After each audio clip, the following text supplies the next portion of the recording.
আসসালামু আলাইকুম।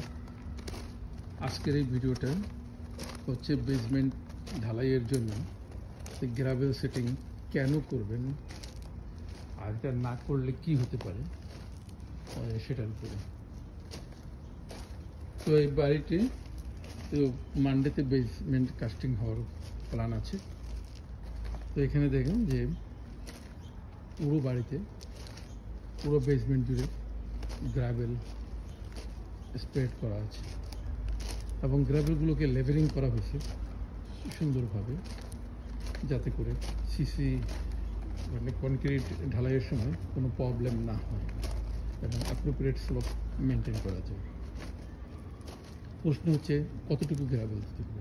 কোড অনুযায়ী 6 ইঞ্চ দিলে এনাফ, কিন্তু আমার এখানে 10 ইঞ্চ দেওয়া হয়েছে। গ্রাভেল বেশি দেওয়ার মূল প্রয়োজনটা হচ্ছে যে তাতে বেসমেন্টটা স্যাঁতস্যাঁতে অবস্থা না হয়, অর্থাৎ ওয়েট বেসমেন্টকে অ্যাভয়েড করার জন্য গ্রাভেলটা খুবই জরুরি।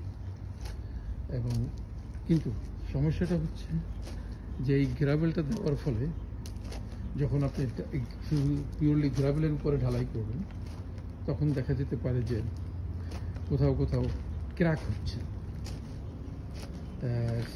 সিসিতে।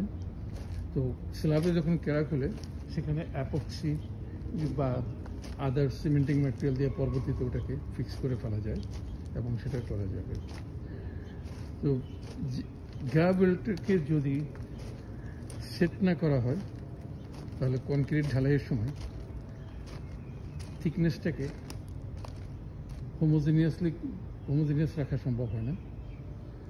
আর এই কনক্রিটগুলো সাধারণত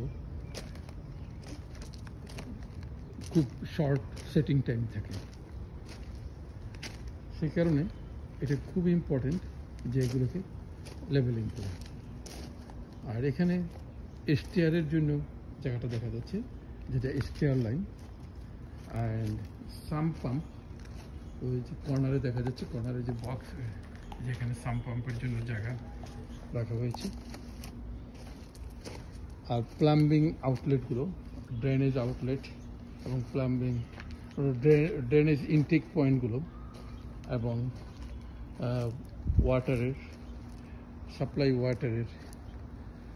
সাপ্লাই পয়েন্টগুলো কমপ্লিটলি সেট করা হয়েছে, যেটার জন্য অ্যাপ্রুভড প্লাম্বিং ড্রয়িং দরকার এবং সেই ড্রয়িং ফলো করে এই কাজটি করা হয়। তো যদি গ্রাভেল না দিই তাহলে কি হবে?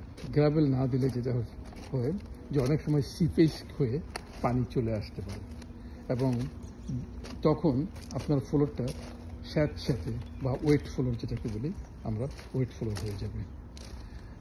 সেই ওয়েট ফ্লোরটাকে অ্যাভয়েড করার জন্য সাধারণত গ্রাভেল দেওয়া হয় এবং এই গ্রাভেলগুলো সাধারণত আপ টু 3/4 ইঞ্চেস সাইজ হয় এবং অফকোর্স এটা ওয়েল গ্রেডেড থাকতে হবে। এখানে ইউনিফর্ম গ্রেডেড হলে সেটা কোনো প্রকার কনস্ট্রাকশনের জন্য অবশ্যই সেটা ভালো কাজ না। এখানে ফুটিংগুলো আইডেন্টিফাই করার জন্য 2 এন্ডে 2টা করে বার দিয়ে রাখা আছে, যাতে সিসি ঢালাইয়ের সময় এগুলি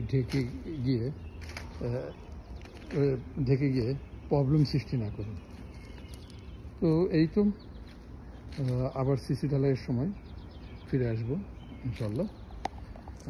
এখন সবাইকে ধন্যবাদ ভিডিওটা ওয়াচ করার জন্য। Thank you, by.